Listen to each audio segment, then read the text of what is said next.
예, 추미애 전 장관 얘기 오랜만입니다. 오늘 오전에 이재명 후보 직속으로 사회 대전환위원회가 출범을 했습니다. 이미 명예선대위원장인 추미애 전 장관이 여기에 합류를 했는데요. 화면부터 만나보겠습니다. 존경하는 추미애 위원장님께서 사회 대전환위원회를 맡아서 새롭게 출범을 하시게 됩니다. 함께 하시는 여러 위원님들 몇 명도 가히 전환의 시기에 대한민국의 대전환을 준비하기 부족함이 전혀 없는 훌륭한 분들로 보여집니다.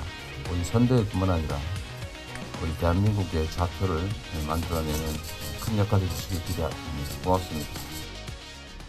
우리 이재명 후보님의 그런 의지, 구상과 또 제가 생각하고 있는 평소의 뜻이 가장 잘 조화가 되지 않았느냐 이런 생각이 듭니다. 그래서 한간에는 그걸 어떤 정치공학적으로 명추연대 이렇게 포장을 씌우려고 했지만 저는 개혁과 대전환이라는 그런 사회의 어떤 대화두를 던진 울림이 큰 그런 기회였다라고 생각하고요.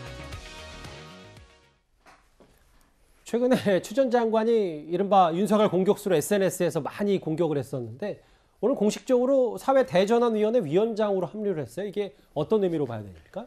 그러니까 사회 대전환위원회는 원래 추미애 전 대표가 경선 때부터 내세워왔던 그 프로젝트입니다. 아하. 본인이 명예선대위원장만 맡을 게 아니라 사회전환위원회를 직접 맡고 싶다고 그 얘기를 했고 그거를 이재명 후보가 굳이 반대할 이유는 없으니까 수락해서 했는데 예. 오늘 이렇게 발표한 거 보니까 굉장히 좀 그 야심찬 프로젝트인 것 같아요.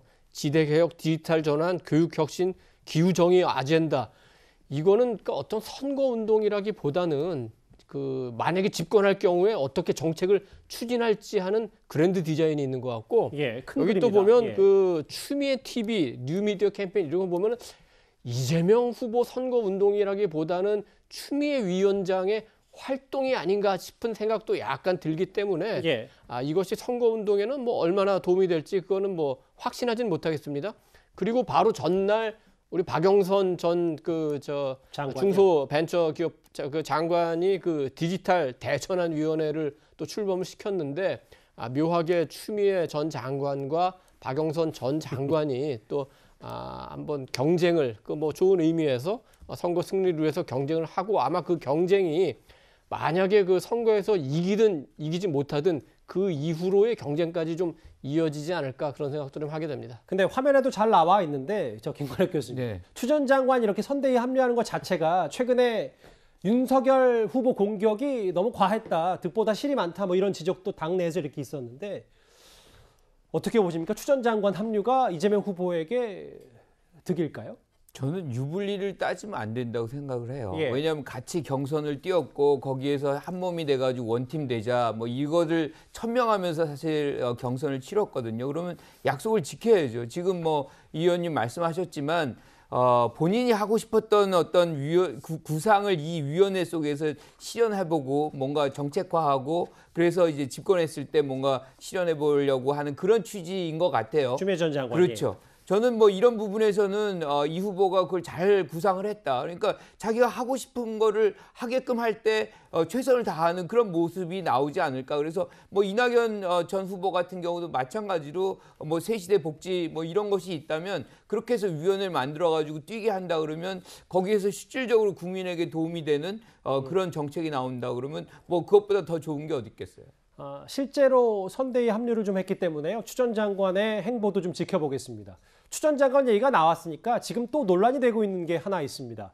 추 전 장관이 과거 정치 자금을 사적으로 썼다라는 의혹이 작년에 불거졌었는데 그와 관련해서 검찰의 판단이 나왔습니다.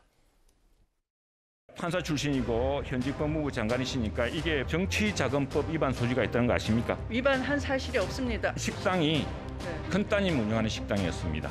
위치나 요일로 볼 때 일요일 날 기자간담회를 이태원에서 합니까? 네. 이것이야말로 정치자금법 위반 문제일 뿐 아니라 일감 몰아주기, 가족들한테 매출 올려주기, 내부재 거래, 이게 정의와 공정에 반하는 일입니다. 그 당시는 제 딸아이가 이른바 다니던 직장을 관두고 청년 창업을 하고 싶다고 해서 모은 돈을 그것을 창업을 했으나 높은 권리금 또 치솟는 임대료를 감당을 못해서 본질은 정치자금으로서 진 겁니다. 딸의 가게를 돕기 위해서 지출하려고 거둔 게 아닙니다. 아니 그걸 딸 가게라고 해서 제가 공짜로 먹을 수는 없는 거죠. 그 당시는 제가 기자들과 이런저런 민생 얘기도 하면서 앞으로 갈 때는 개인 돈으로 쓰십시오. 두 가지였어요. 당시 금액이 크고 작은 걸 떠나서 추 전 장관이 첫째 딸 할인이 하는 식당에서 250만 원을 썼다. 정치자금으로. 혹은 아들 육군훈련소 수료식장 시 본인은 논산에 갔었는데 파주에서 아니죠. 논산이 아닌 파주를 방문했었는데 논산에서 정치자금으로 쓴 결제 내역이 있었다. 이 두 가지인데 이 부분에 대해서 검찰이 공소권 없음과 약식명령 청구를 내렸습니다. 어떻게 보십니까? 그러니까 이제 공소권 없음은 공소시효가 지나서 예. 기소하는 것이 법적으로 불가능한 상황이 됐기 때문에 지금 공소권 없음을 결정을 했는데요. 아까 화면에 보셨겠지만 일요일 날 기자를 만나서 식당에서 밥을 먹는다. 그것도 딸의 식당에서 어쨌든 통상적으로는 좀 납득할 수 없는 행태인 것 같고요. 저때 당시에 추미애 장관이 국민들께 좀 사과를 했었으면 모양이 좋았을 텐데 사과 안 하고 끝까지 버텼던 것 같고, 그다음에 2017년 1월은 저게 지금 공소시효가 남아 있어가지고 본인은 그때 당대표 시절이기 때문에 파주에 있는 육군 부대를 방문하고 있었는데 아들 훈련소 수료식 날짜에 지금 이 식사를 하는 식대로 지금 지출이 됐거든요. 그래서 예. 저건 명확히 인정이 된다 그래서 벌금 50만 원의 약식명령 청구를 했는데 문제는 저 정도 사안이면 사실은 그냥 검찰이 직권으로 그냥 약식명령 청구를 하거나 기소를 해버리면 되거든요. 검찰의 판단이 너무 늦었단 네, 말씀이죠. 늦기도 했고 그걸 또 굳이 검찰 시민위원회를 소집을 해서 시민위원회의 동의를 얻어서 지금 기소를 했거든요. 그러니까 그 요새 검사들이 최소한 저 사건을 담당한 검사나 또는 지휘부 같은 경우는 제가 보기에는 검찰 선배 입장에서 보면 참 줏대 없다. 저거 하나 그냥 소신 있게 처리 못하느냐 그런 느낌이 약간 듭니다. 예. 약간 드시는 거죠? 개인적인 추론이니까. 그렇습니다. 알겠습니다. 추 전 장관 얘기 오랜만에 저희가 핵심 내용 짚어봤습니다.